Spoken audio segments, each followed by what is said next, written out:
नमस्कार, जोहर झारखंड देख रहे हैं आप। मैं हूं शुभे मिश्रा आपके साथ। चलिए करते हैं खबरों की शुरुआत। संतलार परगना की एक के बाद एक बेटियां लव जिहाद की भेंट चढ़ रही है।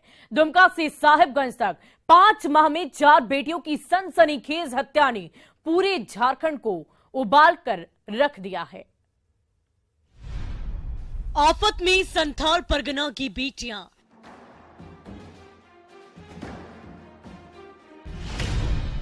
5 माह में 4 बेटियों का मर्डर।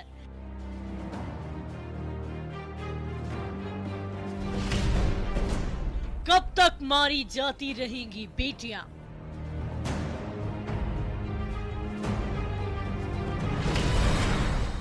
संथाल परगना की बेटियों की जिंदगी दांव पर लगी हुई है।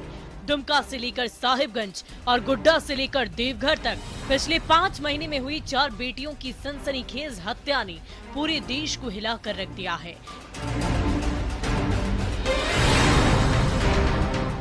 ताजा मामला साहिबगंज के बोरियों का है, जहां शादी के महज 10 दिन के बाद ही पति दिलदार अंसारी ने पत्नी रविका पहाड़न के 18 टुकड़े कर दिए और उन टुकड़ों को अलग अलग जगह फेंक दिया। आरोपी दिलदार तो फिलहाल पुलिस हिरासत में है, लेकिन इस हत्याकांड ने पूरे संथाल परगना को गुस्से में भर दिया है।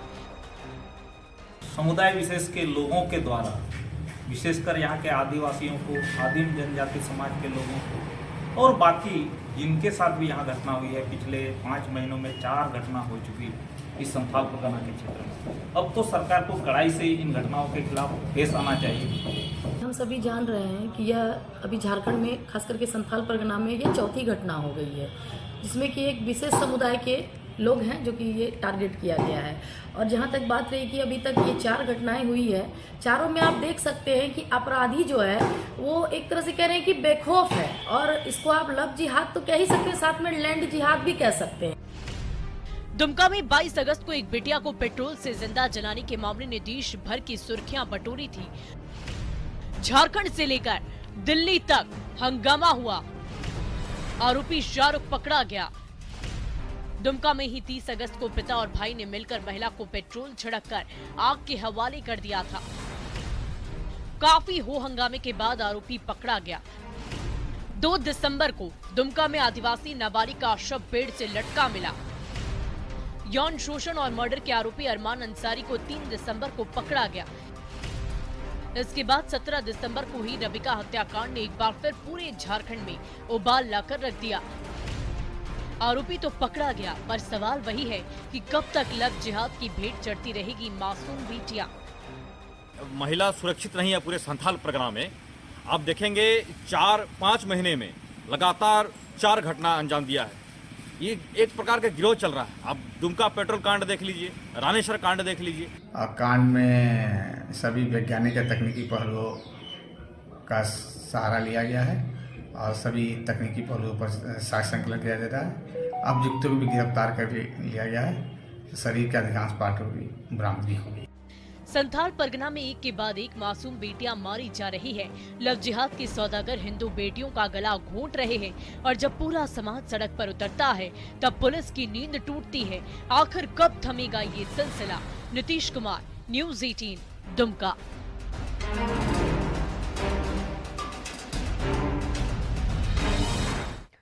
वहीं साहिबगंज के रविका हत्याकांड को लेकर ग्रामीणों का गुस्सा उबलता ही जा रहा है। बोरियों में तनावपूर्ण हालात को देखते हुए साहिबगंज पुलिस के जवानों ने चप्पे चप्पे पर फ्लैग मार्च निकाला और आम लोगों से शांति बनाए रखने की अपील की है। तो दिवंगत रविका पहाड़न को न्याय दिलाने के लिए बीजेपी ने डाक बंगला चौराहे से बोरियो प्रखंड मुख्यालय तक आक्रोश रैली निकाली और सरकार का पुतला भी फूंका। पूर्व मंत्री लुइस मरांडी ने राज्य सरकार पर गंभीर आरोप लगाते हुए रविका को न्याय दिलाने की आवाज बुलंद की है। सरकार के विरोध में और रेवेका पहाड़ियों को न्याय मिले, उसके लिए आज पहाड़िया समाज के, जो आदिम जनजाति समाज के लोग हैं, उनको साथ देने के लिए उनके साथ हम लोग सड़क पर उतरे हैं।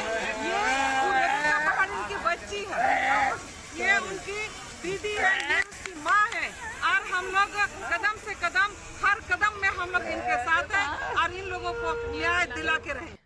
और झारखंड विधानसभा में रबिका हत्याकांड को लेकर पक्ष विपक्ष के बीच जोरदार संग्राम हुआ। बीजेपी ने सरकार पर तुष्टीकरण का आरोप मढ़ दिया तो सत्ता पक्ष ने भी जमकर पलटवार किया। इस पूरे मामले पर सीएम हेमंत सोरेन कल सदन में बयान देंगे।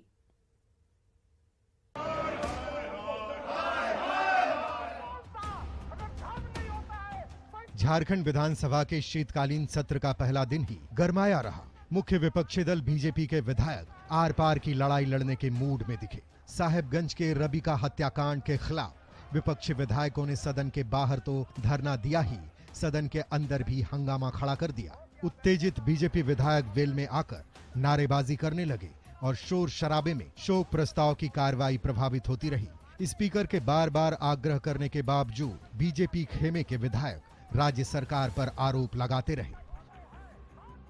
तो पार्टी आवाज उठाएगी। आज सरकार को सुनना चाहिए, सरकार को सिर्फ परेशान नहीं होना चाहिए, बल्कि उस आवाज पर सरकार को संज्ञान लेना चाहिए। लेकिन यहाँ तो उल्टे हो रहा है, सरकार आवाज सुनने के लिए तैयार नहीं है। जिसको लेकर सदन में हम लोगों ने कहा कि इससे बड़ा और मामला शोक का क्या हो सकता है कि इस राज्य में एक आदिवासी मुख्यमंत्री और एक आदिवासी बेटी को 50 टुकड़े में काट कर फेंक दिया जाता है। झारखंड विधानसभा के पहले दिन की ही कार्रवाई सत्ता पक्ष और विपक्ष के आरोप प्रत्यारोप की भेंट चढ़ गई। बीजेपी और आजसू जैसे विपक्षी विधायक गठबंधन सरकार पर तुष्टीकरण की राजनीति करने का आरोप मढ़ते रहे। जवाब में सत्ता पक्ष के विधायकों ने भी विपक्ष पर हमला करने का कोई मौका नहीं छोड़ा। बीजेपी और आजसू के हमलों के जवाब में जेएमएम और कांग्रेस खेमे के विधायक भी सामने आए और हेमंत सरकार के बचाव में तर्क पर तर्क देते रहे। ऐसी घटनाएं तकरीबन सभी प्रदेशों में आपने आए हुए दिनों में देखा होगा। मैं चिन्हित नहीं करना चाहूंगा, आप भी जानते हैं, आपके दर्शक भी जानते हैं।